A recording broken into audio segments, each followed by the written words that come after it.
Hello good afternoon students. So कल class 12th chemistry का paper है। कुछ बच्चों ने पूरी प्रिपरेशन कर ली है, बट कुछ बच्चों को अभी डीएनए ब्लॉक में बहुत ज़्यादा डर लग रहा है, क्योंकि उन्होंने डीएनए ब्लॉक एनसीईआरटी से पढ़ा तो उनको कुछ समझ में नहीं आया और बहुत लेंथी भी है। कुछ बच्चे पढ़ने के ट्राई कर, उनका टाइम नहीं बचा। तो ये कुछ एक वीडियो में शेयर कर रहा हूँ जिसमें ट्रांजिशन एलिमेंट्स होते क्या हैं 3D से लेकर आपका जो 12 ग्रुप है वो आपका ट्रांजिशन एलिमेंट्स में आता है। ठीक है, जैसे फर्स्ट सीरीज़ आपकी स्कैंडे वाली, सुनो तुम विवाह कर लो मुझसे, कोई नहीं कहेगा जानू। ठीक है, ऐसे कहते हैं यारा जरा निभाना मौत तक कहते हैं। ठीक है, या फिर ये बोल सकते हो ये ज़रूरी नहीं मोहब्बत तुम्हें बुलाते रहे, पढ़ लो आगे काम आएगा। ठीक है, इस टाइप की सीरीज़ आप बना सकते हो, ट्रिक्स बना सकते हो। तो कुछ आपको की पॉइंट्स लिख कर आने, अगर आपको डीएनए ब्लॉक बिल्कुल भी तैयार नहीं है, जैसे ऑक्सीजन स्टेट है आपका, नंबर ऑफ अनपेड इलेक्ट्रॉन्स जितने ज़्यादा होंगे उतनी ज़्यादा उसके अंदर ऑक्सीडेशन स्टेट होएगी। ठीक है, ऐसे ही आपका मेल्टिंग पॉइंट और बॉइलिंग पॉइंट वाला क्वेश्चन आपको दिखे तो उसमें लिखना कि आपके नंबर ऑफ अनपेड है तो उतनी स्ट्रॉन्ग मेटलिक बॉन्डिंग बनाएगा। रिडक्शन पोटेंशियल दिखे आपको तो वहाँ पे लिखो उतनी ज़्यादा उसकी हाई एटमाइजेशन एंथैल्पी है और लो हाइड्रेशन एंथैल्पी है। रिएक्टिविटी देखे तो वो देख लिए, की पॉइंट्स लिख दोगे। मैग्नेटिक मोमेंट देखे तो नंबर ऑफ अनपेड इलेक्ट्रॉन्स हैं तो पैरामैग्नेटिक होएगा, फील्ड है तो आपका डायमैग्नेटिक होएगा। ठीक है, जनरल प्रॉपर्टीज़ आपको ये मेन इंपॉर्टेंट कुछ प्रॉपर्टीज़ हैं जिनमें आपको ये की पॉइंट्स लिखने हैं। जैसे कलर्ड आयंस है, आपको दिख रहे होंगे कि कलर्ड आयंस जो है अलग अलग कहते हैं एलिमेंट, उनके अलग अलग कलर होते हैं। तो वो किसकी वजह से होता है? जो कलर्ड कंपाउंड फॉर्मेशन होते हैं वो due to the D transition की वजह से कहते हैं। ठीक है, जब ग्राउंड स्टेट में इलेक्ट्रॉन होता है उसको कुछ एनर्जी मिलती है तो एक्साइटेड स्टेट में पहुँच जाता है, तब फॉर्मेशन ऑफ कलर कंपाउंड करते हैं वो बना पाते हैं। ठीक है, बहुत इन सॉलिड स्टेट और इन एक्वस सॉल्यूशन कहते हैं। कॉम्प्लीमेंट्री कलर चार्ट दिखा है आपको कि कैसे आपने वाइट लाइट पास करवाई, कौन सा कलर क्या शो हो गया, स्प्लिट हो गया। स्टैंडर्ड रिडक्शन पोटेंशियल के हैं, कॉम्प्लेक्स फॉर्मेशन क्यों करेगा, हाई चार्ज होता है उसके ऊपर।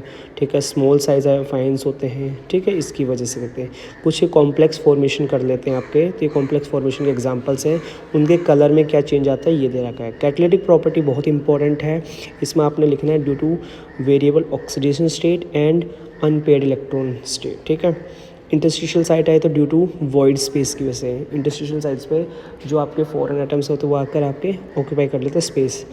अलॉय फॉर्मेशन आए तो सिमिलर रेडियाई होती है जिसे ट्रांजिशन एलिमेंट्स कहते हैं फॉर्मेशन कर पाते हैं कहते हैं।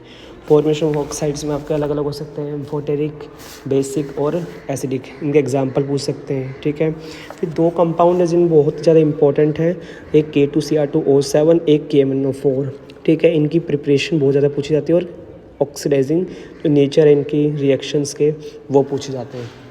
तो इस वीडियो में जो आपको ऑरेंज रेड कलर का क्रिस्टलाइन कंपाउंड दिख रहा है वो आपके कहते हैं कौन सा है, वो आपका क्या है, K2Cr2O7 है। और oxidising nature of potassium dichromate बहुत इंपॉर्टेंट है, उसका इफेक्ट क्या पड़ता है पीएच पर, अगर हम एसिड में डालें तब, बेस में डालें तब।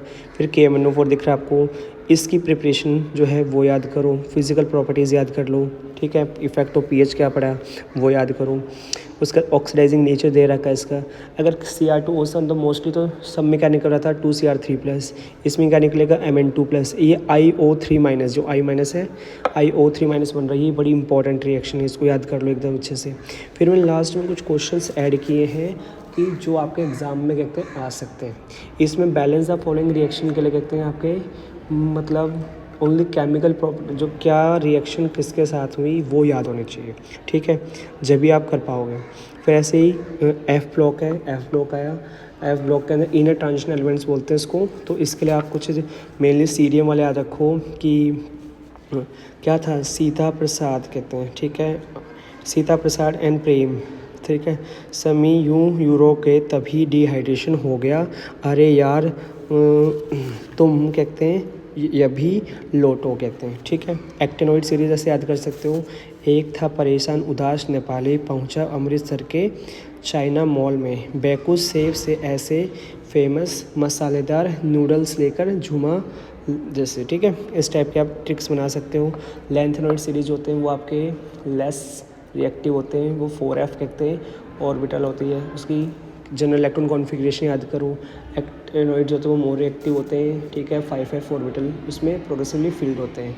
तो ये क्यों ज़्यादा रिएक्टिव है, कौन लेस रिएक्टिव है, ऐसा गिव रीजन पूछा जा सकता है। केमिस्ट्री, लेंथेनोइड केमिस्ट्री या एक्टिनोइड केमिस्ट्री पूछे तो due to poor shielding effect की वजह से। सिमिलरिटी केस में दोनों एफ ब्लॉक से बिलोंग करते हैं, ट्रांजिशन एलिमेंट से मतलब +3 ऑक्सीजन स्टेट रहेगी इसकी। तो डिफरेंस याद कर लो, ठीक है। यूजेस क्या होंगे एक्टिनोइड्स के, कहाँ यूज़ करते हैं, ठीक है, ये ज़्यादा इंपॉर्टेंट है। फिर लास्ट में आपके क्वेश्चन मैंने बताया ऐड किए हैं। तो इस वीडियो से ही आप कहते हैं डीएनए ब्लॉक कहते हैं पूरा कंप्लीट कर सकते हैं। जिस बच्चे ने अभी तक डीएनए ब्लॉक का भी टच भी नहीं किया, अगर ये वीडियो देख रहा है तो वो बच्चा कहते हैं डीएनए ब्लॉक में आप कहते हैं पूरे अच्छे नंबर स्कोर कर सकता है, 7/7 कहते हैं। आपने जस्ट करना क्या है, MCQ जो है वो NCERT एग्जाम्पलर से कर लो डीएनए ब्लॉक के, और जो चैप्टर पूरा कहता है आपका गिव रीजन्स के लिए या फिर कंप्लीट द फॉलोइंग रिएक्शंस के लिए या फिर आइडेंटिफाई द कंपाउंड के लिए, वो ये वीडियो आप कंप्लीट कर लो। Thank you so much. अपने फ्रेंड्स, छोटे भाई बहनों के साथ में इस वीडियो को ज़्यादा से ज़्यादा शेयर करें। Thank you so much.